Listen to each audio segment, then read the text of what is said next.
had this like nature relationship from very early on. My mum said I used to fill my pockets with worms. I'd come home after being in the park and she'd have to take loads of worms and mud and stuff out of my pockets. I was raised women and young girls and children in general should be kind of seen and not heard, that my voice was too loud. I tried to make myself kind of agreeable, instead dimmed my light a lot. I felt I lost my voice.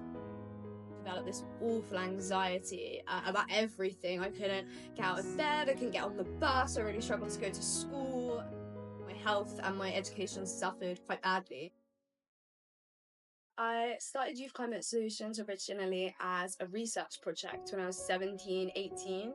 I wanted to find out whether within my sixth form, whether my peers were feeling the same way that I did about climate change, whether there was kind of anxiety and grief and things around that. It kind of grew from a research project into this whole organisation. It's been a long journey in a short three or 4 years. We started to grow a little bit. I definitely got a lot of imposter syndrome because of all the stuff people had said to me previously, like that I couldn't do it or that it would be really hard to do it, that I wasn't educated enough and I didn't have the correct skills to do it. I had a lot of personal attacks on me because I'm teaching people about climate change and the impacts of climate change.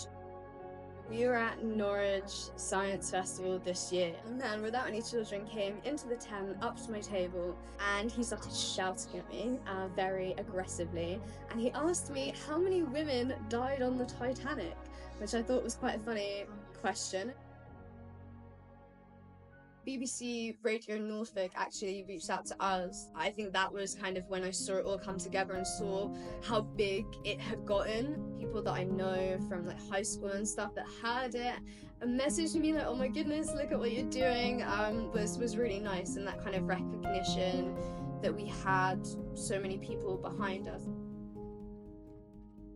We went from a one-person team, just me, running really small-scale events, to a team of 30 hosting our own massive week-long festival of events within about a year. Since finding Youth Climate Solutions, I found that I do have a voice, and it's okay to have a voice, and I've always been passionate about empowering other people's voices, and I felt that I hadn't done that for myself yet.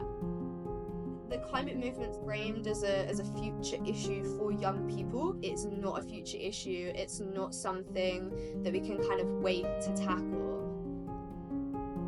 Things are happening and changing in many different ways.